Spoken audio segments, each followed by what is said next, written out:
Welcome to Tales from Sector 9, your portal to immersive sci-fi audio stories. If you enjoy deep space action, rogue AI, and conspiracy theory, you're in the right place. Tap like and subscribe to keep the adventures coming. Drop a comment and tell us where in the galaxy you're listening from. Now, sit back, relax, and prepare for tonight's story, The Last Witness. The studio was dimly lit, the only light coming from the small on-air sign, glowing red above the sound booth. Its glow cast elongated shadows against the walls, as if the room itself was holding its breath. The room had the stale scent of old paper and warm electronics, mixed with the faint tang of coffee gone cold. Decades of whispered conspiracies, hushed admissions, and voices crackling through AM waves seemed to linger in the air, woven into the very fabric of the soundproof panels. A faint hum of white noise filled the silence between words. The host, a veteran of the unexplained, leaned forward, his voice smooth as aged bourbon, carrying the weight of 1,000 midnight confessions. Ladies and gentlemen, welcome back to Coast AM. Tonight, we have a story that defies belief, a first-hand account of an alleged top-secret government exchange program that took 12 people to a planet beyond our solar system. A story buried beneath classified documents, lost in the shadows of secrecy, and fought over in the highest circles of power. Our guest tonight is the last remaining survivor of that mission. He's here to share the truth. Please welcome Major David Grissom. The world was listening. Somewhere beyond this room, a trucker on a lonely highway turned up the volume, gripping the wheel tighter. A retiree in a dimly lit study poured himself another glass of whiskey, staring at the radio with the unshakable feeling that he had waited his whole life for this moment. A woman curled beneath her blankets in the dead of night, unable to sleep, her pulse quickening as she leaned into the static-filled hush, anticipation curling around her ribs. Major Grissom shifted in his seat, adjusting his headphones. The leather was worn, the foam padding slightly cracked. An old pair, perhaps older than some of the interns working at the station. The microphone loomed in front of him, its foam head absorbing his breath as he exhaled slowly. The metal casing of his watch was cold against his wrist, the same watch he had worn on Vatraxis. The scratches across its face were shallow, but they marked time in a way earthly clocks never could. The producer, a man with deep lines around his eyes, watched from behind the thick studio glass, one hand hovering near the switchboard. The phone lines on the panel blinked like impatient fireflies, waiting, buzzing, desperate to be answered. The host leaned in slightly, his fingers brushing against the edge of his notes, but he hesitated, just for a fraction of a second. He had spoken to UFO abductees, whistleblowers, men who swore they had glimpsed the truth hiding between classified memos and blacked-out reports. But this was different. This was something else. Grissom let his fingers slide away from the watch. He had lived in silence long enough. He took a slow, measured breath, leaned toward the microphone, and spoke. "Thank you," he said, his voice steady, though it carried the weight of decades. His next words fell into the silence like a match onto dry kindling. "It's time the truth was known, so here we go." It all started when I received an envelope out of the blue. The envelope was plain, unmarked. No official insignia, no return address. It could have been mistaken for a bill or junk mail, if not for the weight of the paper and the undeniable aura of importance it carried. When I opened it, my life ended. Report to Special Assignments Office, Wright-Patterson Air Force Base, 0900 hours. Clearance, Zenith. Zenith. I had never heard of it. In my years as an Air Force pilot, I had seen clearances up to top secret. I had operated on missions so buried in red tape they barely existed, had flown experimental aircraft whose schematics didn't officially exist. But Zenith? That was something else. The next morning, I arrived at Wright-Patterson, but the base I had known for years was gone. Instead of the usual bustle of officers and mechanics, I was met by two men in black suits who led me through an unmarked steel door, down a corridor that smelled of disinfectant and secrecy. The walls were bare, the lighting clinical. There was no small talk, just a long walk into the abyss. At the end of the corridor, I was seated in a room that felt more like a vault than an office. A man I did not recognize sat across from me. His face was pale, carved from stone, with eyes that had long forgotten what it was to be human. Major David Grissom, he said, reading my name off a file. You've been selected, he said. Not as a soldier, not as a pilot, not as a scientist, but as something else entirely. For what? I asked, my voice steadier than I felt. The man exhaled slowly, as if considering whether I deserved to know. A journey, he said finally, one that no human has ever taken before. I was not the first choice. I wasn't even in the top 1,000. The program had screened over 56,000 candidates, military pilots, scientists, engineers, linguists, even medical professionals. The criteria were unforgiving. Psychological resilience, peak physical conditioning, high intelligence, combat proficiency. The ability to disappear without a trace. No families, no attachments, no hesitation. The 12 of us who were chosen were ghosts in waiting. Once selected, our records were erased, our pasts scrubbed clean. To the world, we were dead. To history, we had never existed. The official reason was a new deep space training initiative, a cover so thin it was practically translucent. We were shuffled between military installations across the country, subjected to tests that had nothing to do with conventional astronaut training. Sensory deprivation chambers that left us floating in nothingness for days. Psychological stress tests designed to break us, to peel back the layers of who we thought we were, and expose whatever lay beneath. We were pushed beyond exhaustion, forced to endure isolation so complete it made space itself seem crowded. And then there was the language. Instructors drilled us on an alien tongue, a series of harmonic tones and visual glyphs allegedly derived from EBE-1, the extraterrestrial entity recovered from the Roswell crash. It wasn't a language made for human vocal cords.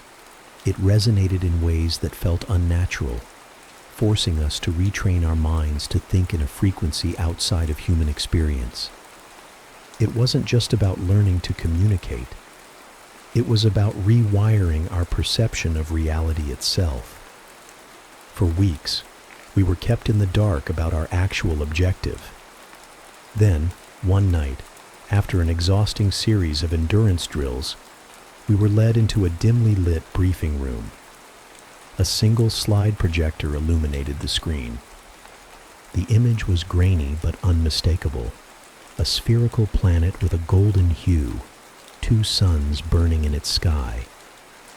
This, the speaker said, is Vatraxis. A collective silence settled over us. We had heard whispers, rumors about something beyond classified, something impossible.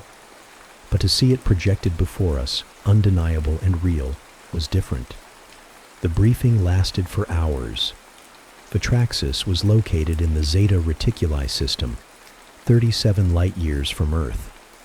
The Velkari, our hosts, had been in contact with our government for decades. The 1947 Roswell crash had been a catalyst, but communications had stretched back further than any of us had realized. Now, we were to be part of an unprecedented exchange program. 12 will go, the speaker continued. 10 men, 2 women, scientists, doctors, engineers, pilots. You will live on Vatraxis for 10 years, study their way of life, learn everything you can, and then, if the agreement holds, you will return. It was the last part that gave me pause. If the agreement holds. What happens if it doesn't? Someone asked. The speaker did not answer. We were granted 72 hours of freedom before final departure. A cruel joke. How do you say goodbye to a world that won't remember you? Some of us tried to leave messages, hidden letters, coded signals to loved ones that might one day be uncovered. Others spent their final days drinking, trying to drown the weight of what we were about to do. I drove to the ocean, stood on the edge of the Pacific, and tried to memorize the scent of salt in the air, the way the waves crashed against the shore. Would there be oceans on Vatraxis? Would there be wind? The thought that I might never feel Earth's gravity again settled deep in my chest, an anchor of doubt. Then, it was time. We returned to the Nevada test site under cover of night, taken to an underground hangar that should not have existed. And there, waiting for us, was the Velkari spacecraft. It was unlike anything I had ever seen. Organic, almost alive. A smooth, seamless structure that pulsed faintly, as if responding to our presence. There were no visible seams, no rivets or bolts, just a ship that was. We were each given one final chance to back out. No one did. A single ramp extended from the ship's side, an invitation into the unknown. As I stepped forward, the last thought I had was not of fear, nor of regret. It was wonder. We were about to leave Earth behind, and we had no idea what awaited us beyond the stars. Stepping onto the ramp of the Velkari craft was like stepping out of reality. The material beneath my boots wasn't metal, wasn't anything I could identify. It felt warm, almost like living tissue, subtly pulsing beneath my weight. The moment my foot crossed the threshold, I felt something shift, not physically, but perceptually, as if the universe itself had bent slightly around me. Inside, the ship was a cathedral of impossible design, a vast breathing organism more than a vessel. The walls pulsed faintly, a deep amber glow emanating from within their structure, illuminating a vast chamber devoid of angles. Everything was curved, flowing seamlessly as if sculpted from a single piece of material. The air was thick, charged with an almost electric presence, carrying a scent I couldn't quite place. Ozone and something organic, like rain on alien soil. The 12 of us moved in a silent line, stepping deeper into the belly of the craft. The Velkari, already waiting inside, gestured towards what I can only describe as sleeping pods, though they looked more like hollows grown into the walls, lined with a soft, gel-like material. I exchanged glances with my fellow crew members, each of us realizing the same thing. From this moment on, we were no longer bound by Earth. Whatever awaited us beyond this point, there was no turning back. The journey will take approximately 9 Earth months, our Velkari liaison, Tis Rayan, communicated in his eerily distorted English. Prepare for unconscious travel. You will be sustained. I barely had time to react before a drowsiness overtook me, seeping into my bones. My last conscious thought was of Earth's sky, the way it stretched endlessly above me. Then, the darkness took me. I woke intermittently. Time did not exist in the Velkari craft the way it did on Earth. The concept of days, of hours, had no meaning here. The walls pulsed with shifting patterns of light, rhythmic and hypnotic, but I couldn't tell whether they marked time or simply followed the ship's unknowable internal processes. At first, my body resisted. My mind struggled against the lack of structure, searching for some familiar anchor in a reality where none existed. But slowly, I adapted. We all did. The Velkari rarely spoke, and when they did, it was in their harmonic tones that resonated through the walls themselves. But they monitored us, ensured our vitals remained stable. Our bodies felt strange, lighter, yet not weightless. The ship seemed to generate an artificial gravity, though it fluctuated in ways that made movement unpredictable. Sometimes we floated effortlessly. Other times, we felt heavy, our steps dragging. The food was another adjustment. The Velkari provided small, nutrient-dense cubes that dissolved on our tongues, tasteless yet sustaining. Water came in thick, gelatinous spheres that burst with hydration when pressed against the lips. It was efficient, alien. I longed for something as simple as the crunch of an apple, the burn of hot coffee. Then came the dreams. At first, I thought they were just hallucinations brought on by prolonged stasis. But as the weeks stretched into months, I realized the dreams weren't entirely my own. I woke up one morning with the taste of Vatraxis's air in my lungs, with memories of places I had never been. For one terrifying moment, I could not remember the name of my mother. I could not recall the street I grew up on. The dreams weren't just showing me their world. They were overwriting mine. They weren't dreams at all. They were memories. Not mine. Not human. Images of sprawling alien landscapes, cities that stretched impossibly tall, bathed in twin sunlight. Strange, towering figures moving through tunnels of translucent stone. Machines that pulsed like living organisms, their surfaces shifting in iridescent waves. I saw Vatraxis before I arrived, saw it through the eyes of something not human. One night, or whatever passed for night, I found myself floating within the ship's corridor, watching the walls ripple with patterns of shifting light. Tisrayan appeared beside me, silent. Then he spoke, not in words, but in thoughts. Direct, seamless communication. Your minds are adjusting. You are seeing what was. The memories, they aren't mine, I managed, my voice sounding foreign in the vast silence of the ship. No, Tisrain confirmed. They are ours. You are becoming ready. For what, he did not say. After what felt like eternity, and no time at all, the ship slowed. The sensation was subtle, a shift in the pulse of the walls, a change in the air's density.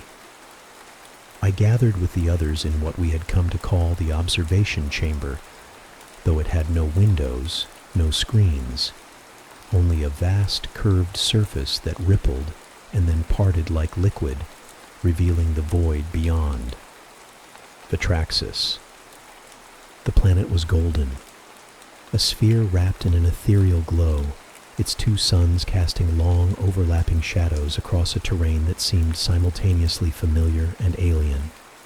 No blue oceans, no rolling green landscapes, just a world bathed in endless amber, broken only by the distant shapes of settlements, cities, rising like strange organic formations from the surface. We have arrived, Tisrain said. The ship descended without sound, without tremor, gliding effortlessly through the thick atmosphere. As we neared the surface, I saw them. Hundreds of Valkyrie, waiting in perfect stillness, their elongated forms turned toward the sky. I took a deep breath, steeling myself for what was to come. The airlock opened. For the first time in history, humans set foot on an alien world. The air was thick, different. A strange mix of metallic sharpness and an earthy, electric undertone, something I had never smelled before. As I stepped onto Vatraxis's surface, the gravity felt familiar, but not identical to Earth's. It was slightly weaker, giving each movement an unnatural lightness, as if my body had been subtly unshackled from the weight it had always known. The heat struck next. The twin suns loomed high, their combined radiance oppressive, casting a golden hue over everything. Shadows stretched in unnatural directions, making depth perception a challenge. Sweat beaded instantly on my skin. It was hotter than any desert I had known, yet dry. So dry my throat felt parched before I could even think about taking my next breath. Ahead of us, the Valkyrie stood in perfect rows, their bodies taller than I had anticipated, with elongated heads and smooth tan skin. Their black, almond-shaped eyes were unreadable, reflecting back only the harsh light of Vatraxis's sky. There was no sign of hostility, nor of overwhelming curiosity, only a deep, collective stillness, as though they had rehearsed this moment for generations. One stepped forward, taller than the rest, wearing what looked like a dark, woven tunic, different from the others who remained unclothed. His eyes locked onto mine, and in that moment, something beyond language passed between us. A thought, not words, but meaning. "Welcome, traveler. You are known." The sensation sent a shiver through my core, even in the unbearable heat. Tisrain, our liaison, stepped beside me and turned to the others. "They have waited long for this. Follow." With that, we left the ramp and took our first true steps onto Vatraxis. The Valkyrie led us across a vast, open landscape. Their city, if it could be called that, was nothing like Earth's. There were no towering skyscrapers, no roads lined with vehicles. Instead, organic-looking structures rose seamlessly from the ground, made from a smooth, amber-colored material that seemed more grown than built. As we walked, the structures reacted, walls shifting ever so slightly, as if adjusting to our presence. A low, resonant hum vibrated through the air, as if the entire city was alive, harmonizing with itself. The Valkyrie didn't just live here. They existed in complete synchronization with their surroundings. Large, curved archways connected structures together, forming a labyrinth of open-air corridors. Small clusters of Valkyrie moved methodically from one space to another, their movements fluid, almost choreographed. There was an order to everything, a harmony so precise that it made our human presence feel disruptive, an uncalculated variable in a world without chaos. We were led to a central building, taller than the others, with a domed top that shimmered in the twin sunlight. The inside was cool, blessedly cool. The air was fresher here, tinged with something almost sweet, a relief after the burning exterior. We were guided to a communal space where rounded seating platforms rose seamlessly from the floor. The room had no sharp corners, only smooth curves and flowing lines, as though it had been sculpted by water rather than designed by hands. The leader, the one who had spoken to me without words, stood before us. The room fell silent, and then his voice, an actual voice, broke the stillness. Rest. You are safe. This world is now part of you, and you, part of it. It was the first time I heard Valkyrie speech without translation. Their words weren't harsh or guttural, nor were they melodic. It was something in between, as if harmonics themselves shaped their language. But more than the words, I felt their intent. We were guests, but we were also a test. The first days were disorienting. Our bodies struggled against the elongated days, 43 Earth hours in a single cycle. Sleep came erratically, dictated more by exhaustion than a structured schedule. The perpetual light made it impossible to gauge time naturally, and without clocks, we had to rely on internal estimates. The Valkyrie did not seem to sleep the way we did. They entered phases of deep meditation, lasting only a few hours at a time, before resuming their routines without any sign of fatigue. Their society functioned without what we understood as a night cycle. There was no downtime, no rush hour, no concept of a workday ending. Their existence was continuous, their efforts seamless. Food was another challenge. The Valkyrie provided meals that were difficult to classify, soft, plant-based sustenance that resembled nothing from Earth, starchy, fibrous materials, nutrient-dense pastes, and a peculiar fruit that tasted faintly of melon, but had the texture of raw fish. It was edible, but our bodies took time to adjust. Water, however, was different. We had been given hydration packs for the journey, but once they ran out, we had to rely on Valkyrie sources. Their water was viscous, almost gel-like, enriched with minerals we couldn't identify. It hydrated efficiently, but left a metallic aftertaste that lingered for hours. Some of us adapted quickly, others struggled. One of our team, Lieutenant Briggs, had the hardest time. He was a man of routine, of order, and Vatraxis defied every rule he had ever known. He kept a log, detailing every inconsistency, every oddity, as if trying to impose structure onto a world that refused to adhere to human logic. They don't measure time. They don't measure energy. Everything just flows, he muttered one night, staring at the city beyond our dwelling. It's unnatural. But was it? Or were we the ones unnatural, bringing our rigid constraints to a world that had never needed them? On the seventh day, something changed. We were led to an open amphitheater at the city's center, a circular space surrounded by Valkyrie structures that shimmered with an inner luminescence. Hundreds of Valkyrie had gathered, standing in perfect silence, their large eyes reflecting the twin suns. Then, without warning, they began to sing. Or at least, that's what it seemed like. A deep, resonant hum filled the air, vibrating through the ground itself. The sound wasn't coming from instruments. It was coming from them, their voices harmonizing in ways that defied explanation.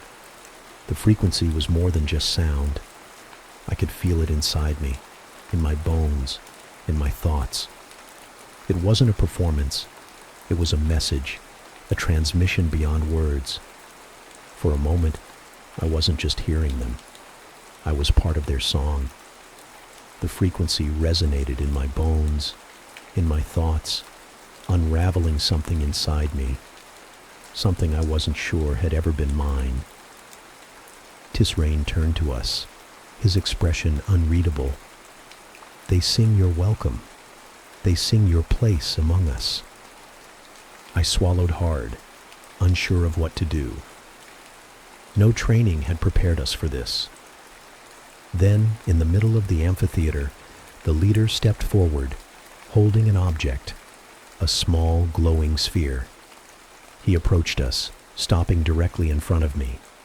Without hesitation, he extended it outward. I reached for it, feeling the hum of its energy vibrate through my skin. "You are one of us now," the leader said, and in that moment, I understood. We had not just arrived.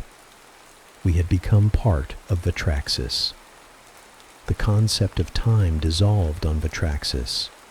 The notion of schedules, alarms, and deadlines that governed life on Earth simply did not exist here. The Valkyrie lived in a seamless cycle, dictated by the soft transitions between their twin suns and the subtle biological rhythms that seemed synchronized to Vatraxis's very essence. There was no artificial sense of urgency, no hierarchical authority pushing for productivity. Everything functioned as part of an interconnected system, organic, fluid, and deliberate. Adapting to this was the greatest challenge of my life. At first, my body rejected it. My mind rebelled against the absence of markers, no 24-hour day, no ticking clocks, no tangible separation between work and rest. Some of my crew struggled with insomnia, their bodies locked in Earth's ingrained circadian patterns. Others fell into a deep lethargy, unable to gauge when to sleep or wake. The Valkyrie, patient and watchful, seemed to understand this struggle and gradually introduced us to their ways, immersing us in the unspoken rhythm of their existence. They had no formalized days, but they did have phases, periods where their activity shifted naturally. There was time for work, time for sustenance, time for contemplation, and time for something we could only translate as harmonization, a communal practice that was both spiritual and scientific, a merging of their consciousness in ways that defied human understanding. I came to call it the flow, and once I surrendered to it, everything changed. One evening, I was invited to a gathering, one not meant for outsiders. Tisrayan led me deep into the settlement, toward a domed structure I had never entered before. As I stepped inside, I was met with a sight unlike any I had seen before. Hundreds of Valkyrie sat in concentric circles, their large black eyes focused on the center of the room, where an elder stood. His skin was darker than the others, weathered by time, his frame slightly smaller, but his presence immense. The air was charged with anticipation. "Tonight, we remember," the elder intoned, his voice resonating through the chamber. "Tonight, we share our past." The moment his words ended, the Valkyrie began to hum, a low, harmonic resonance that pulsed through the walls. The air shimmered, and suddenly I saw it. A vision. Not a projection, not a dream, something more real than either. The walls of the chamber melted away, revealing a landscape I did not recognize. A lush world, with towering spires of glass-like stone, sky fields of swirling violet clouds, and a civilization filled with conflict. The Valkyrie had not always been as they were. They had once been divided, fractured by war, driven by self-interest, competing for resources, for power. The elder spoke without speaking, his thoughts threading into mine. "Our world nearly perished," he conveyed. "We chose greed. We chose division. And the stars punished us. I saw it, the great calamity, a cataclysm, a force so immense that it burned away entire cities in golden fire. The survivors, the few who remained, were forced to rethink everything. We let go of the self," the elder said. "We became one." The images shifted. The few surviving Valkyrie gathered, their voices raised in harmonic unison, binding themselves to a new way of life. No leaders, no rulers, no ownership, only harmony. only survival. To act against the whole is to act against existence itself, the elder finished. And as the vision faded, I realized I was trembling. I had witnessed the death and rebirth of an entire species. The humming stopped. The chamber fell silent. The elder's gaze settled on me. Now, you understand. And I did. For the first time, I understood why the Velkhari lived the way they did. And, for the first time, I wondered if we were the ones who needed to change. One of our core missions was to master the Velkhari language, a feat that initially seemed impossible. Their speech was more than a series of sounds. It was layered, harmonic, and vibrational, more akin to music than traditional communication. Every phrase carried tonal nuances that shifted in meaning depending on its frequency and pitch. Our training before departure had given us a rudimentary understanding of the Velkhari script, an elegant system of interconnected symbols that flowed like liquid when written. But spoken communication was another challenge entirely. When Velkhari spoke, it was often as a group, their voices overlapping in a melodic exchange, forming chords of meaning rather than singular sentences. Over time, we discovered that understanding their language required a rewiring of perception rather than just memorization. We had to listen with more than our ears. Their tonal language resonated through their environment, reverberating off surfaces, interacting with the structure of their homes, even syncing with the gentle pulses of their biological energy fields. Tisrain became our primary guide. He was patient, soft-spoken, if spoken was the right word. He taught us how to modulate our vocal tones, how to hum rather than enunciate, how to feel words as vibrations rather than mere sounds. The learning process was both scientific and deeply immersive, a kind of symbiosis between speech and experience. By our second year, most of us could communicate effectively. By our third, some of us even thought in Velkhari before translating into English. It was exhilarating, terrifying, and profoundly transformative. Not all of us thrived. Some members of our team, trained in military discipline, accustomed to structure and competition, found this existence deeply unsettling. Captain Rains, one of our pilots, was the first to openly voice his doubts. "They don't have drive," he said one evening, watching a group of Velkhari meticulously construct a new dwelling. "No ambition, no urgency. It's like they're all just content." His words held an undercurrent of frustration. He wasn't alone in his feelings. Several of us had started to feel a creeping dissonance, as though we had been unplugged from something essential to our humanity. Without struggle, without the push and pull of opposition, were we even ourselves anymore? But the Velkhari elders' vision haunted me. They had once been like us, and they had almost destroyed themselves. Maybe they had learned something we hadn't. 3 years into our stay, we lost our first crew member.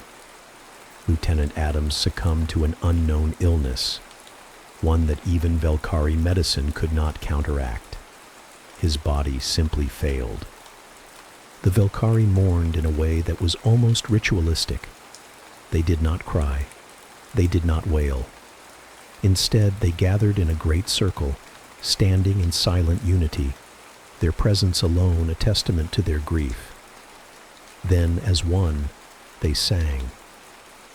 It was not sorrowful. It was not a lament. It was a release. And as I stood there, the harmonics of their voices resonating through me, I felt something shift within my understanding of life and death itself. We had not just come to study the Velkhari. We had come to become something new. By our 6th year on Vatraxis, the psychological strain had begun to take its toll. The novelty of living among the Valkyrie had long worn off, replaced by a gnawing sense of displacement, an unshakable awareness that we were other.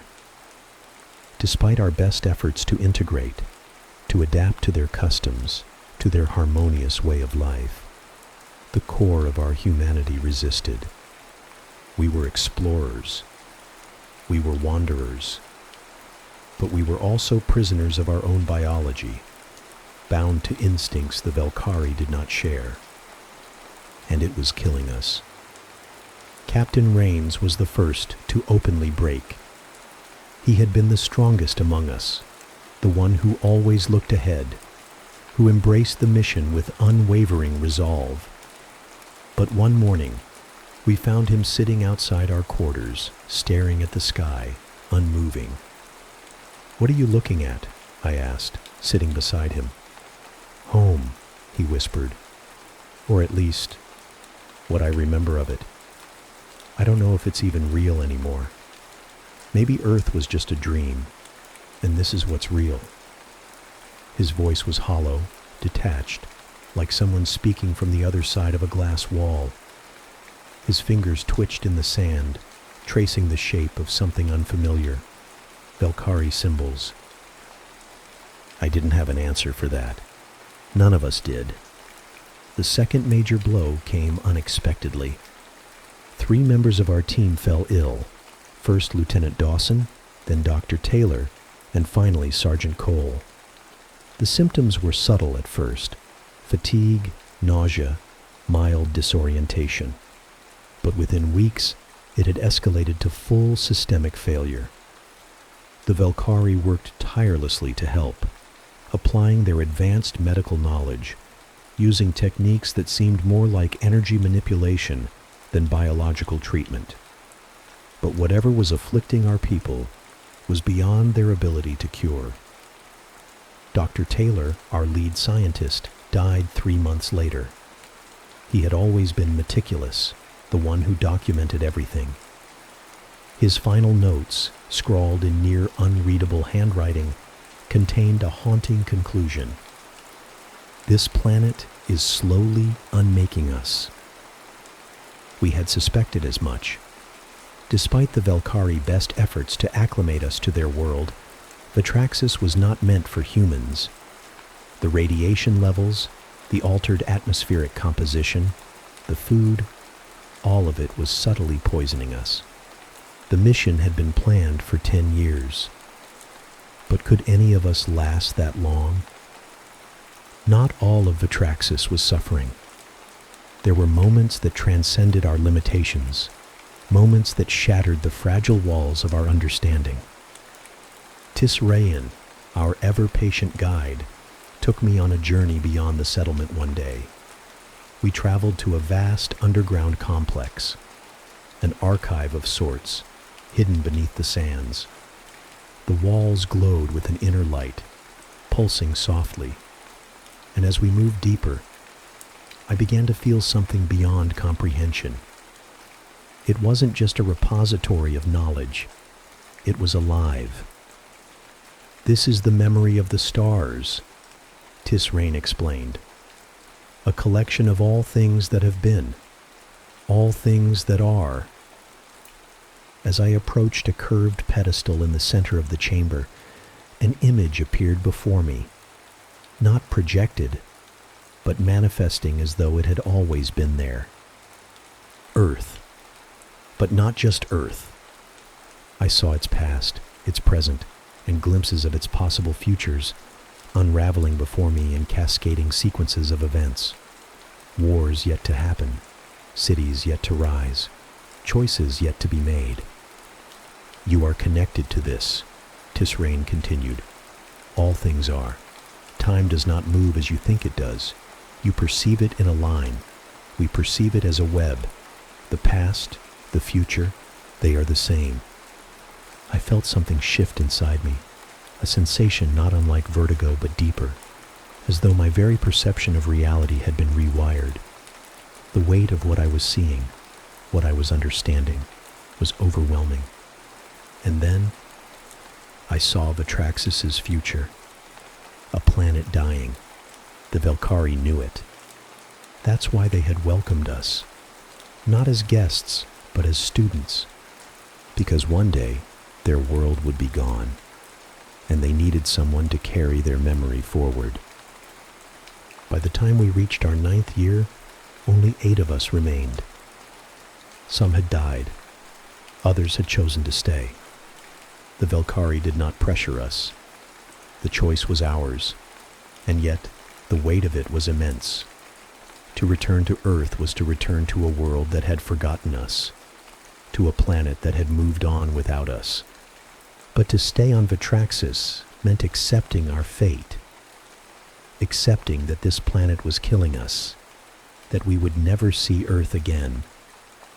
I looked at Captain Rains, the man who had once longed for home more than anyone. He shook his head. "I don't know if I can go back," he admitted. "I don't know if I belong there anymore." It was a sentiment we all wrestled with. Who were we now? The 12 that had left Earth no longer existed, and if we returned, we would be nothing more than ghosts of a mission no one would ever believe. The twin suns dipped toward the horizon for the final time in our presence. The golden hues painted the landscape with a serene glow, a beauty that filled me with an aching sadness. I stood atop a rocky ridge, feeling the wind, hot and dry, carve its way through the sands. Vatraxis had become home, and yet it was not ours to keep. Tisrain stood beside me, his large black eyes filled with an understanding that transcended language. "You carry us forward," he said, his voice a soft hum against the fading light. "I don't know if we should go back," I admitted. "Earth isn't the same for us." "Earth is still within you," Tisrain replied. "It calls to you. Whether you answer is your choice." We had been given our final decision: return to Earth or stay. For days, the weight of it had settled on all of us. The discussions had turned into arguments, the desire for closure clashing with the fear of becoming strangers in the world we had once called home. And then, the moment arrived.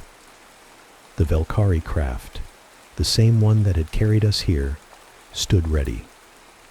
The Valkyrie had given us provisions, data they believed might help our people, and what they called the archive, a compact crystalline device that stored the sum of their knowledge, their history, and the encoded harmonics of their existence. In the end, 8 of us chose to leave.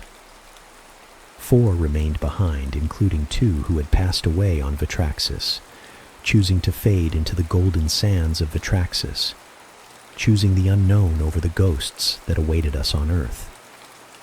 The return voyage was different. The ship, familiar yet still beyond our comprehension, carried us in silence through the vast stretches of space. The journey was meant to take 9 months, yet it felt timeless. The Valkyrie technology shielded us from the weight of relativity, yet there was an undeniable sense that time was slipping away from us. We dreamed in ways we never had before. Visions not just of Earth, but of something else. Something beyond both our homeworld and Vatraxis. Some of us spoke of waking up feeling like we had seen something, like we had glimpsed a truth too large for our minds to hold. Dr. Bishop, our biologist, had a theory. "We're not just travelers," she said one night, her voice barely above a whisper. "We're conduits. We've absorbed Vatraxis into us, and maybe it's trying to teach us something even now." It was a thought that haunted us until the moment we finally saw Earth again.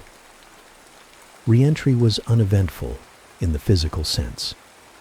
The ship landed in the designated clearing, a remote sector of the Nevada desert. The operation was meticulously planned. There would be no public fanfare, no parades. We had returned to a world that did not know we had been missing.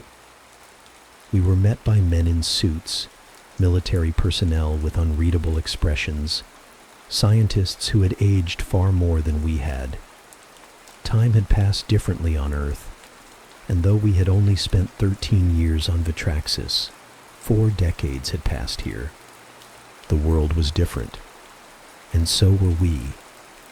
The debriefing lasted for months. We were quarantined, examined, questioned endlessly by officials who had long since moved beyond the mission that had sent us away. Project Vatraxis had been buried. Even the men who sent us were gone. The world had moved on. But we hadn't. We still remembered. The government had erased its own records. The people who had once overseen the project were gone, retired, dead, or deliberately silenced. We were relics of a mission no one was supposed to remember. And then came the real test: reintegration. We were given new identities, carefully crafted backgrounds that would allow us to live among the population unnoticed. We were expected to forget. But how could we? Every street felt too crowded. Every face felt unreadable. The sky, blue and endless, felt wrong after years beneath Vatraxis's golden haze. And the silence. The silence was worse than any noise. I had grown used to the harmonics of Vatraxis, the constant resonance of a living world. Here, on Earth, there was nothing. No song, no connection, just dead air. Food had taste again, but it was too much. Our stomachs, accustomed to the nutrient-dense sustenance of Vatraxis, rebelled against the excess of Earth's cuisine. We had been reshaped by Vatraxis, and Earth rejected us. One evening, I entered a small diner on the outskirts of town, craving something familiar. I ordered a cup of coffee, black. The waitress smiled, but something about the gesture felt unnatural, too sharp, too rehearsed. As I sipped the coffee, my stomach lurched. The bitter, acrid taste felt foreign. My hands shook. I looked around the room, people chatting about television shows, celebrities, sports teams. The noise pressed in, a deafening storm of triviality. They talked, but they said nothing. No one understood what was beyond this planet. No one could.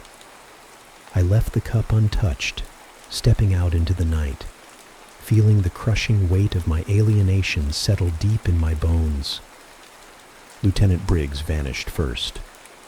One night, he simply walked away from the house assigned to him and was never seen again. Others followed. Captain Rains, the man who had once longed for Earth more than any of us, was found dead in his home 2 years after our return. The official report called it an accident. We knew better. Vatraxis had changed us in ways Earth could never understand. Only a few of us remained in contact over the years. We were family in a way no one else could comprehend. We gathered in secret. We spoke of the things we could not say aloud, of how the Valkyrie harmonics still resonated in our minds, of how sometimes, in the dead of night, we swore we could hear their song calling us home. And then, one by one, the others began to die. Not of disease, not of violence, but of something unnameable. A slow fading, as though we had left part of ourselves on Vatraxis, and the distance was finally pulling us apart, until only I remained, the last witness, the last traveler of a journey no one believed had happened. I knew then what I had to do. I had to tell the world, even if they didn't believe me, even if they called me a liar, a madman, a relic of a myth long forgotten. Vatraxis was real. and its story could not die with me. I woke up one day, knowing I was the only one left. The last of the 12. The final whisper of an impossible story that had unraveled across light years and lifetimes. The others had faded, some by choice, some by fate, some by the quiet pull of an alien world that had never truly let go of us. I sat at my desk, hands trembling, staring at the blank page before me. The words had been waiting for years, coiling in my mind like dormant vines. It was time to let them out. This was not just my story. This was our story. The story of Vatraxis. For years, I had wrestled with this decision. To speak. To remain silent. To honor the classified nature of what we had endured, or to defy the powers that had buried our truth beneath layers of disinformation. But I had made a promise to the ones who were gone. A record must remain. At first, I tried approaching publishers, cautiously testing the waters with pieces of the story. Their reactions were predictable: polite smiles, hesitant nods, and eventual dismissal. A fascinating piece of fiction, one editor had told me. But it's too outlandish, too far-fetched, even for science fiction. I wanted to scream. This was not fiction. This was history. So I decided to do it myself. I collected my notes, cross-referenced the mission logs I had managed to smuggle out, and reconstructed the full story in painful, intricate detail. I left nothing out. The selection, the departure, the journey, the years of struggle and enlightenment among the Velkari, the terrible realization that Vatraxis had been unmaking us, and the lonely return to an Earth that had forgotten us. It was raw. It was real. And it was dangerous. I knew the risks. I had seen what happened to those who spoke too openly about classified projects. The disappearances, the discrediting campaigns, the silent deaths in locked rooms. But the truth was worth more than my life. So I wrote. And when the last word was on the page, I let the world have it. I returned home one evening to find my apartment ransacked. My notes, gone. My laptop, missing. The pages I had handwritten, shredded. I stood frozen in the doorway, the metallic taste of fear coating my tongue. This wasn't a robbery. It was a warning. And then, I felt it. A presence. In the farthest corner of the room, barely distinguishable from the shadows, a figure stood watching me. Dressed in black, face obscured, posture unreadable. For a long moment, silence stretched between us. Then, in a voice like steel wrapped in velvet, the figure spoke. There are things men were not meant to know. You're one of the last. Don't make yourself the last. A cold sweat broke across my back. You can't stop it, I whispered. The truth is already out. The figure tilted its head. The truth is only as strong as the one who tells it. You are fragile. Be careful where you step. Then, just as suddenly as he had appeared, he was gone. I stood there for what felt like an eternity, the room pressing in on me, the weight of their message sinking into my bones. They weren't just going to erase my book. They were going to erase me. That night, I published the book. Faster than I had planned. I leaked it online, sent copies to trusted contacts, mailed physical manuscripts to journalists, scientists, and historians. I left no single point of failure. If they took me, the story would still survive. And then, the inevitable happened. I was driving down a quiet highway when I felt the first sign. The brakes weren't responding. Panic surged through me as I pressed down harder, my heart hammering in my chest. The car was accelerating on its own, the speedometer creeping higher, the engine roaring. Then, the road curved sharply ahead. I was going to die. At the last second, I wrenched the wheel sideways, sending the car veering off the road, crashing into a ditch. The impact rattled my bones, pain searing through my ribs. And then, silence. Smoke curled from the hood. My breath came in ragged gasps. I could still move. Barely. I crawled from the wreckage, shaking, my body screaming in protest. And as I looked back at the mangled vehicle, I realized the truth. It wasn't an accident. They had tried to kill me, but they had failed. I was still here. And the book was already out. Despite their efforts, despite their threats, people were reading it. The world was beginning to listen. They couldn't unwrite what I had written. They couldn't erase what had already spread. The denials came swiftly. Government agencies called it a work of fiction. Analysts ridiculed it as an elaborate hoax. But the more they tried to bury it, the more people believed it. And I knew then, Vatraxis had not been a secret meant for 12 souls alone. It was meant for all of humanity. And that's the story, I said, my voice steady despite the weight it carried. Believe it or don't. But the truth is out there, and Vatraxis is real. The studio was silent for a fraction too long. The host took a deep breath, his fingers tapping lightly against his notes. He was a man who had spent years hearing the impossible. Government cover-ups, men in black, whispers of things lurking in the dark corners of reality. But this had unsettled him. David, this is beyond anything we've ever had on this show. He let out a breath, then turned toward the switchboard.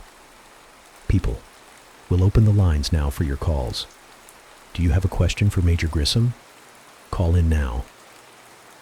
The phone lines lit up instantly, a cascade of red blinking lights, like warning signals flashing in the night. The world was listening. The host glanced at me again, his expression unreadable. He hesitated before speaking, as if wrestling with his own thoughts. Then he asked the question that had been burning in the back of his mind. Major Grissom, before we take calls, I just have to ask, if you had the chance to do it all over again, would you still go? Would you leave Earth for Vatraxis?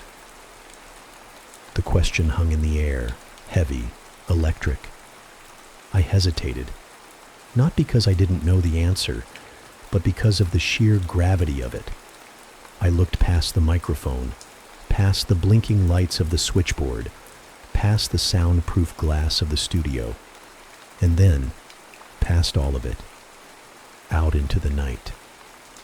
The window framed the darkened sky, the city below reduced to a patchwork of scattered lights. But it wasn't the city I saw. It wasn't the blinking neon, the street lamps casting long, empty shadows. It was the sky above them, the stars. The same stars that had guided me away from Earth once before. For years, I had dreamed of this moment, of breaking the silence, of telling the world what had happened to us, to me. But now that the words were out, now that the weight had been lifted, I realized something. The stars still called to me, and this time, I wasn't afraid to answer. Vatraxis had never let me go. I exhaled softly, the answer settling into my bones like a long-forgotten truth. Yes, I said, without hesitation. The The host sat back slightly, his expression shifting. He gave a small nod, absorbing the weight of my words. "That says it all," he murmured. Then, more clearly, "Major Grissom, thank you for your time, for your courage, and for sharing this with us." The red on-air light flickered as the show cut to commercial. The deep voice of an announcer filled the room, selling some late-night insomnia cure or cold medicine. I sat back in my chair, feeling the moment settle over me. The world now knew the story. Whether they believed it or not, that was up to them. But I knew the truth. And somewhere, out there, beneath twin suns and an amber sky, Vatraxis was still waiting. I am old now and nearing my final days on Earth. My body bears the cost of the years spent under Vatraxis's suns. The radiation has done its damage, eating away at me slowly, a reminder that no one leaves an alien world unchanged. But I have done what I set out to do. The story is out there. The world knows. And whether they choose to believe or not is no longer my concern. I sit by my window, staring at the night sky, knowing that somewhere out there, beyond the reach of Earth's gravity, Vatraxis still turns beneath its twin stars. The Velkari are still singing their silent songs. The golden sands still whisper with the echoes of those who stayed behind. I wonder if they remember me. I wonder if, someday, another traveler will follow in our footsteps and find the record we left behind. The monument we built to mark the passage of 12 lost souls who dared to touch the unknown. And as my eyes close for the last time, I hear them. The hum rising, the harmonics weaving around me. Vatraxis never let me go. It has always been calling me home. And now, at last, I am ready to return.